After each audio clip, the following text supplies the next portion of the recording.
আজ প্রায় 14 দিন পর বাড়িতে রান্না হচ্ছে।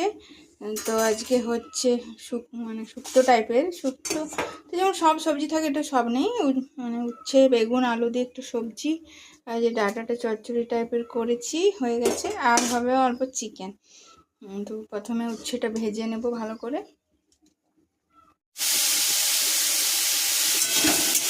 প্রথমে উচ্ছেটা ভেজে নিচ্ছি আর আলু ভাতের সাথে সেদ্ধ হতে দিয়ে দিয়েছি, সেটা ঢাকা দিয়ে দিই। আলুগুলো ভাতের সাথে সেদ্ধ হতে দেওয়া ছিল, তো ভাত হয়ে গেছে, তো আলুগুলো আগে তুলে নিই, তারপর ফ্যানটা গেলে নেব। উচ্ছেটা আমার ভাজা হয়ে গেছে, এই যে একদম মানে মুচমুচে করে ভেজেছি, তাহলে সবজিটা তেতো লাগবে না। বেগুনটা ভেজে নেব, তারপর মশলা কষিয়ে রান্না করে নেব। বেগুনও প্রায় ভাজা হয়েছে, বেগুনটা খুব বেশি ভাজার দরকার নেই, এটা সবজিতে দেবো তো তখন হয়ে যাবে। তো ভাজা হয়েই গেছে, আমি তুলে নিই।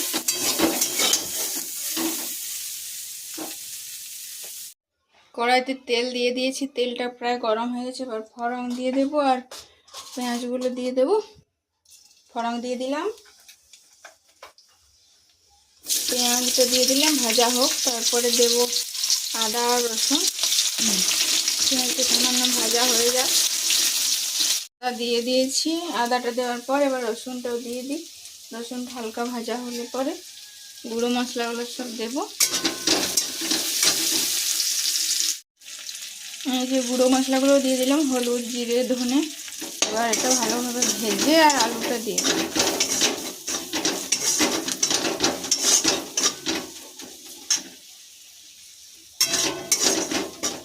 এবার আলুগুলো একে একে দিয়ে দিই। আলুগুলো দিয়ে ভালোভাবে মশলার সাথে ভেজে নিলাম কিছুক্ষণ। এই যে খুব সুন্দর ভাজা ভাজা হয়ে গেছে, মশলা পুরো আলুর গায়ে লেগে গেছে। এবার ভেজে রাখা সবজিগুলো ঢেলে দিই, আর ভালোভাবে নেড়ে চেড়ে মিশিয়ে জল ঢেলে দেব, তাহলে ফুটে উঠলেই হয়ে যাবে, কারণ এটা সব কিছু ভাজা আছে, সেদ্ধ করা আছে। আর লঙ্কা গুঁড়ো দেবো একটু, আগে বেটে জন্য তুলে রাখবো। আর এই যে এই উচ্ছে আলু বেগুনের এই সবজিটা আমার শ্বশুর মশাইয়ের খুব পছন্দ, তো এটার সাথে গাজর কাঁচকলা এসব দেওয়া যায়, তো আজকে ছিল না, তো এগুলো দিয়ে বানালাম। আজ প্রায় 14 দিন পর বাড়িতে রান্না হচ্ছে।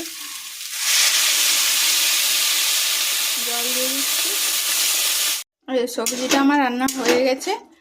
তো সামান্য লঙ্কার গুঁড়ো দিয়ে দিই। কাঁচা লঙ্কা বাড়িতে নেই, ওই জন্য গুঁড়ো লঙ্কা ইউজ করলাম। এবার ভালোভাবে মিশিয়ে আর নেড়ে চেড়ে এটা নামিয়ে দেব। এই সবজিটা আমার শ্বশুর মশাইয়ের খুব প্রিয়, তো আজকে প্রায় 14 দিন পর রান্না হলো। চিকেনটা ভালো কষানো হয়ে গেছে, এবার জল দিয়ে দিই। আজকের মেনু এটাই, ডাটা, এখানে সবজি আর চিকেন।